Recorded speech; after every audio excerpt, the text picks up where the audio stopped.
ఒక Indian calculation black holes అండర్‌స్టాండింగ్‌నే మార్చేసింది. కానీ ఆ టైంలో వరల్డ్ మొత్తం ఆ ఐడియాని రిజెక్ట్ చేసింది. కొన్ని రోజులకి దానికే నోబెల్ ప్రైజ్ వచ్చింది.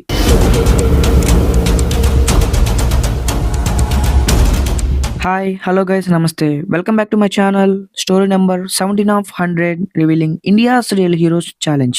యెస్, నువ్వు విన్నది కరెక్టే మామ. Nobel prize in physics 1983 for his work. అతడే ద గ్రేట్ సుబ్రహ్మణ్యం చంద్రశేఖర్.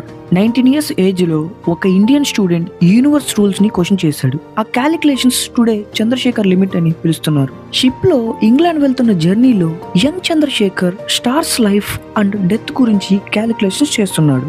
అప్పుడే షాకింగ్ క్యాలిక్యులేషన్ వచ్చింది. సర్టెన్ మాస్ క్రాస్ అయితే స్టార్స్ సర్వైవ్ అవ్వవు, కొలాప్స్ అవుతుంది అని ప్రూవ్ చేశాడు. ఇప్పుడు అదే చంద్రశేఖర్ లిమిట్. అంత చేసినా సరే ట్విస్ట్ ఏంటంటే అప్పటికి famous scientist Arthur Eddington public గా అపోజ్ చేశాడు. ఇండియన్ సైంటిస్ట్ అయిన చంద్రశేఖర్ గారిని డిస్మిస్ చేశారు. ఇమాజిన్ దట్ ఆ టైంలో ఎంత ప్రెషర్ ఉంటుందో. బట్ టైం ప్రూవ్ చేసింది he's correct, he's right. Black holes, stellar revolution understanding కి ఆ వర్క్ ఫౌండేషన్ అయింది.